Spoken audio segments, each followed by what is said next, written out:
Welcome to my channel again. It's Ford and back, and today, thanks to E-RIDERZ, I'm off on the BEGODE Extreme for some extreme fun, I think. Boink. Well, I'm just going to kick off darkness spot on my watch and my iPhone just to give me some warnings. Okay, rolling. Haven't got too long to play, long enough to have some fun though. Off on another wheel on the BEGODE Extreme. Gonna shout out to E-RIDERZ, my local store here, supporting my channel and supporting the whole EUC community. So thanks to Steve, Scott, Ken, all the guys at E-RIDERZ bringing these wheels to us all. You can get in and pick up this wheel right now. This is the BEGODE Extreme. They've got stock. It's just a little bit over 4,000 Australian. Sometimes it goes on sale. And you can use my discount code BACK50, and that's going to give you a $50 discount on this EUC or any of the other EUCs that they've got in stock or have coming in stock. There's so many new wheels. I think BEGODE released another 10 wheels just yesterday. So yeah, make sure you get on in and pick up your favourite wheel before they zip off out the door.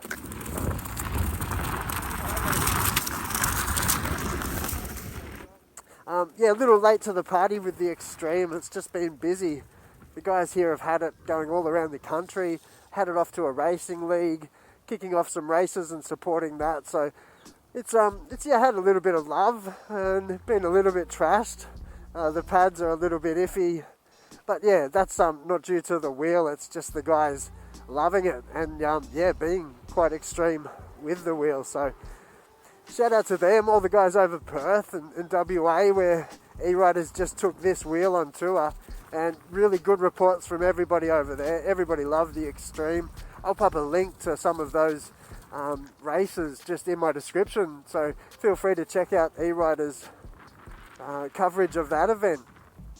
But yeah, look, I'm just going to get my thoughts on this wheel. I've been playing with a few wheels lately, and yeah, lucky enough to test a few and compare them. Yeah, it's good. So I'll try to help you with some of those thoughts and gather my ideas in this short little time. There's nothing really extreme I can do with the wheel. There's no trails here, but I can have some fun and let you know my thoughts. So come with me if you've got the time. We'll go and have a little play. I've just seen today, as I've started rolling, they've just released a new spring, but they're going to come with a 1300mm spring. I think they come with 2 springs in the box and give you that option, but they've just added the newer 1300mm spring, and that's also just helping take that load. They've changed something there so the load will actually be spread a little more evenly, and yeah, I think it's just designed a little bit stronger and to address some of the problems some people have been having.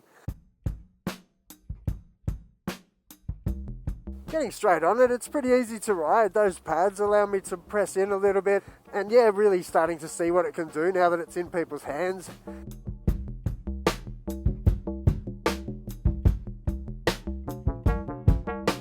I'll quickly go over the specs of this wheel. It's a 134 volt, 16-inch wheel. Its weight is 39 kilos. I think that's about 85 pounds, 86 pounds. You know, a similar sort of weight, I think, to the S19 and the V14 Adventure, which gives it that light, portable sort of feel. Makes it an easy wheel to flick around, especially if you're used to those bigger wheels. It's got a 2400 watt-hour battery. It's the Samsung 50E, and there are rumours of a 50S coming, which just allows a greater discharge. You've got the C40 motor. It's the same motor as the EX30, the V14. It's a trusted, torquey motor that people know and actually like. It's well respected. So you've got a good motor on board, decent battery, 134 volts, so you can, push those speeds a little bit. You've got the option of an air shock or a spring shock, and it's 130mm suspension travel, so you've got a lot more travel here than some of the other wheels. I think similar to the King Song S22 in the 130mm, and it's a little more than the Patton when you've got 80mm on the Patton. I did see some reports, however, that it's not really holding up to the full 130mm travel, and it might actually just fall a little bit short of that.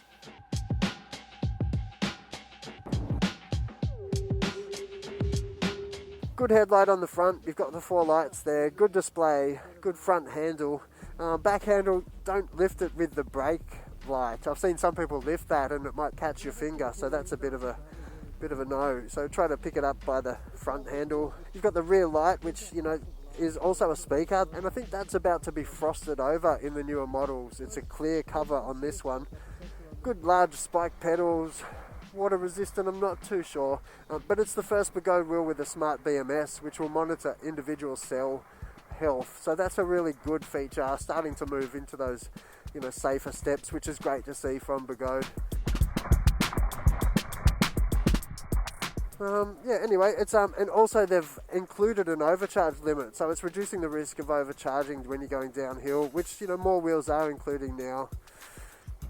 So I'm going to go have a little bit of a roll, and yeah, we'll have a little play. I'm not using the app, I'm not using anything really. I've just picked the wheel up from E-RIDERZ, and I'm just having a roll today. So I'm just going to follow what the wheel tells me.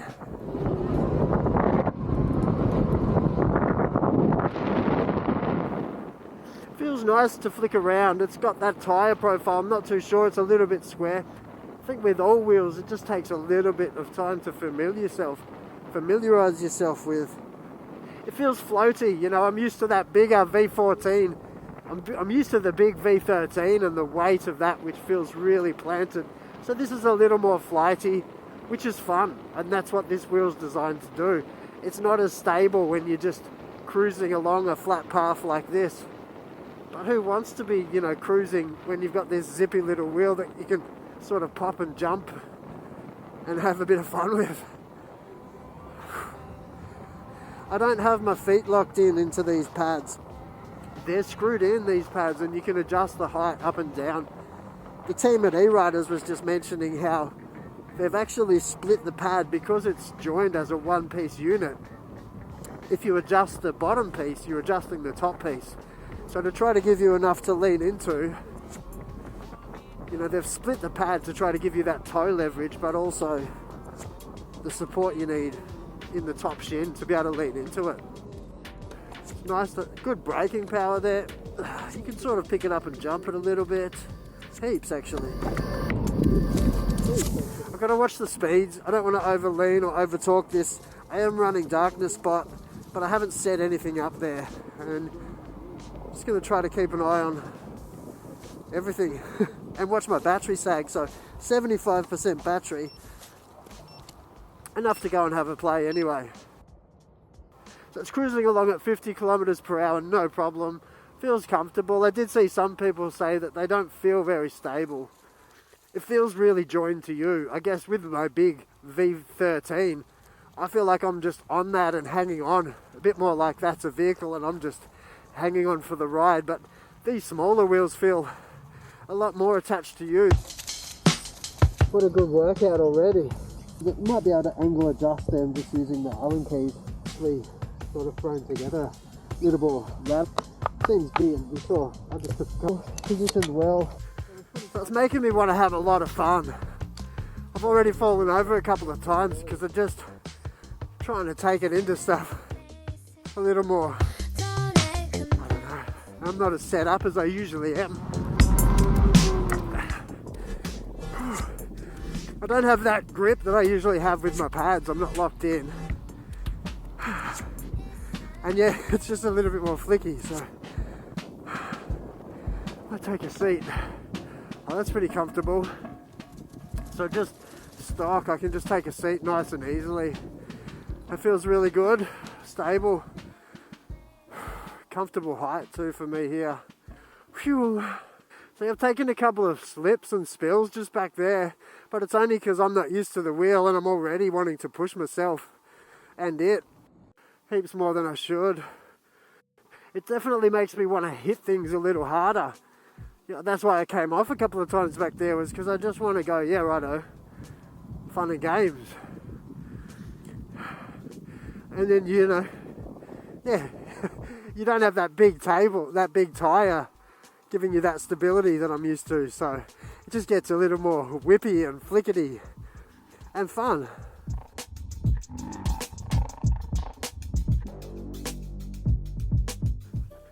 So far I've been throwing this wheel over everything I can find, and it doesn't hesitate, it doesn't dip, it doesn't, you know, balk, it just does it. So I've rolled over some loose gravel, a few little just poppy jumps and some curbs, some bigger rocks, and it's just doing it. Yeah, but I'm having a bunch of fun, and I'm nowhere near touching what the wheel could do.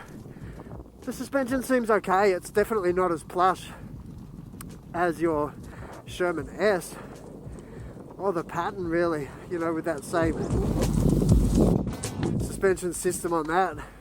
So it's not as plush, it's a little more, I think you can feel, I don't know, if you preload that suspension just before you jump, it really behaves a lot nicer. Sort of just push it down and then pop up on my toes. I've just got too much play with these pads. But the wheel just comes up with you really easily. As opposed to the V13, you have to pull that 50 kilograms up with you. Having a smaller, lighter wheel, just like bringing your feet up to your knees and it comes with you. It's really good. This small little wheel, it's a lot more precise to place and put where you want compared to the other wheels that I've been rolling on. Just took it down a little set of stairs and that felt okay. None of the suspension caught, the stand didn't hang up. The smaller tyre, you feel it, compared to your V13 where you really don't notice those stairs because that huge hoofing tyre. But this one will do it, no problem, and the suspension ate it up. A little bit rattly.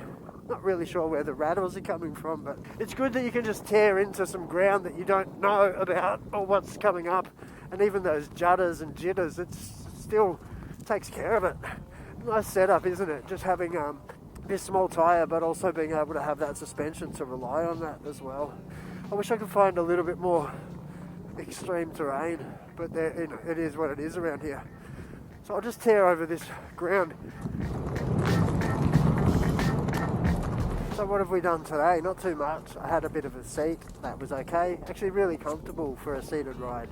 Suspension, you know, it's great. I mean, all wheels are great. I guess now all wheels are really feeling good, and it's hard to, it's really a nuance, you know, between two things. Slight little things can make the difference. You know, the Sherman and the Patton have a more comfortable suspension setting, and it's probably more designed for, you know, somebody that's really going to be pushing those jumps, taking it really extreme. But, you know, this suspension is beautiful. Absolutely handles those trails. Maybe it's not dialed in for me, and it might just take a little bit more time to dial this suspension in. Maybe the others were just a little more dialed in, and that's kind of the thing. Each rider is different, and things will take a little bit of time to dial in. But out of the box, you can ride this, have fun, no problem, and I think it's only going to get better from there. But what I like about BEGODE is they're getting more serious. I think things are getting a little... They're taking safety a lot more seriously. They're building their wheels with a bit more care, and, you know, the finish and fit is a little better. This feels like a good wheel. You know, in the past, I think I compared InMotion and Veteran as a more superior wheel, but this is really coming close behind. It is still a little bit more rattly, and I think there's some things that need to be a bit more engineered. Maybe it was a little rushed.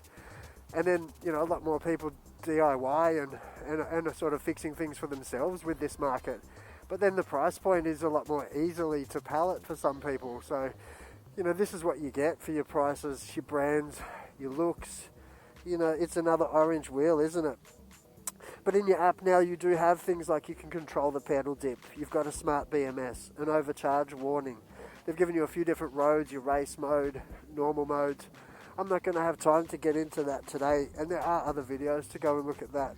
But I found that it's a really comfortable, fun wheel. It's not heaps fast, but when you're on a small wheel going, you know, 40 kilometers per hour, you feel fast. So I don't think you really need that really top speed run on a small wheel. It's designed for your trails, your burst, and you don't really push those speeds crazily. It's kind of got a 70 to 80 kilometer top speed, and, you know, I think when you're starting to get, I think I saw Roan and he hit a 52 miles per hour and he had 84% PWM, so a little bit more you could push out of it. But I'm not too sure whether you want to play with those chooch type games as well. You know, it might, I don't want to go pushing it too far myself anyway, so it's got a good build, it feels solid, a good instant power, you know, that torque is there as soon as you want it. You get to the top of the hill and you don't actually have to have the speed going up it, you can just lean in and it pulls that extra little bit. It tries to burn out as well, it's got so much there. And yeah, it feels better than the, you know, T4, better than a few of the other BEGODEs that I've ridden on. It looks tall, but you know, it's kind of compact as well. That heaviness isn't there compared to the V13, but you might find that a little bit top heavy and it takes a bit to get used to that. Good pedals, I didn't slip off the pedals at all. The pads, I just need to be more locked in. I miss my GRIZZLA pads, so it'd be really cool to get a set of GRIZZLA pads on it. And the bad points, you know, the display, I couldn't really see it much with the glare. And that handle, if I'm leaning forward, sort of gets in the way of blocking that handle. The back design, don't know about the light, and you know, a back handle would be nice to stop people grabbing that, but the stand seems to work. Didn't grab anything as I went down those stairs there. I think the suspension needs to be a little bit more dialed in for me, but yeah, I didn't really have time to play with that today, and it's good enough just without dialing things in. You can still go and rip over some terrain and have a blast, no problem. I think it's really good as a street rider too. I had fun, you know, just cruising around. I don't think you'd just be locked into the trails on this wheel. I think you could use it as a bit of a commute wheel. The size is going to get in and out of the car. You could put it in, you know, your office desk underneath there pretty well because it's got that height, you know. So yeah, it might be a bit of an all-rounder wheel as well. I think all of the wheels now are becoming a bit of an all-rounder wheel. I am having a blast on this wheel. It's taken me a while, I think, to find my feet, and I really just don't like the pad setup, so I've sort of come off a couple of times. Yeah, so I think if you've got your eye on a 16-inch and you've got a chance to get in and try them out, I know the guys at E-RIDERZ can let you do that. It's probably the best way to get it done. Find out if that's the wheel for you, because they all actually really do feel good. Just which one feels better for your needs.